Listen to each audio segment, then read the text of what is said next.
Typhoon নারার প্রভাবে ভারী বৃষ্টিতে সৃষ্ট বন্যা ও ভূমিধসে বিপর্যস্ত চীন ও ভিয়েতনামের বেশ কয়েকটি এলাকা।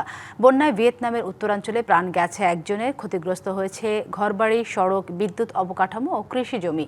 দুই দেশে কয়েক হাজার মানুষকে নিরাপদ স্থানে সরিয়ে নেওয়া হয়েছে। শক্তিশালী টাইফুন নারার প্রভাবে বন্যা দেখা দিয়েছে চীনের বিভিন্ন অঞ্চলে। দক্ষিণাঞ্চলের গুয়াংশি অঞ্চলে ভারী বৃষ্টিতে বন্যার পানি বেড়ে যাওয়ায় অন্তত ৫৪,০০০ মানুষকে নিরাপদ স্থানে সরিয়ে নেওয়া হয়েছে। চংজু শহরের বিভিন্ন এলাকা বন্যার পানিতে তলিয়ে গেছে। অন্তত ১৫টি নদীর পানি বিপদসীমার ওপর দিয়ে প্রবাহিত হচ্ছে। ভিয়েতনামে কয়েকদিন ধরে চলা ভারী বৃষ্টিতে প্রাণহানির ঘটনা ঘটেছে। বাস্তুচ্যুত হয়েছে ৪,৩০০-র বেশি পরিবার। দেশটির লাংসন ও কাওবিং প্রদেশে একদিনে ২৩৬ থেকে ৩০০ মিলিমিটার পর্যন্ত বৃষ্টিপাত রেকর্ড করা হয়েছে। এর প্রভাবে বিভিন্ন এলাকায় বন্যা ও ভূমিধসের সৃষ্টি হয়েছে।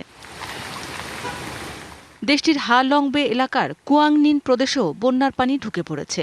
ভারী বৃষ্টিতে অন্তত ৫৫,০০০ পরিবার বিদ্যুৎ বিচ্ছিন্ন হয়ে পড়েছে। পাশাপাশি ১০,০০০ হেক্টরের বেশি ধান ও অন্যান্য ফসল ক্ষতিগ্রস্ত হয়েছে। ব্যাহত হয়েছে যোগাযোগ ব্যবস্থা। ভারী বৃষ্টিতে তাইওয়ানের দক্ষিণাঞ্চলেও দেখা দিয়েছে বন্যা। প্লাবিত হয়েছে নিম্নাঞ্চল। আবাসিক ভবন ও দোকানে বন্যার পানি ঢুকে পড়ায় বিপাকে স্থানীয়রা। জলজটে নাকাল বেশ কয়েকটি এলাকা। ধসে পড়েছে বেশ কয়েকটি সড়ক। এখানে এরই মধ্যে ৩ বার বন্যা হয়েছে, আর এখন বৃষ্টি আবার ভারী হচ্ছে। মনে হচ্ছে কিছুক্ষণের মধ্যেই পানির স্তর আবার বেড়ে যাবে। এটা ধীরে ধীরে ধসে পড়েছে। প্রথমে কয়েকটি ফাটল দেখা দেয়, এরপর এটি আরো গভীরে দেবে যেতে শুরু করে। বড় বিপদ থেকে বেঁচে গেছি, কোনো প্রাণহানির ঘটনা ঘটেনি।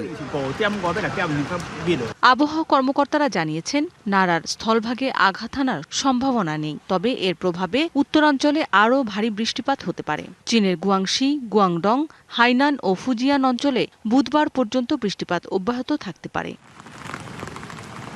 মৌসুমী শান্তা, ডিবিসি নিউজ ডেস্ক।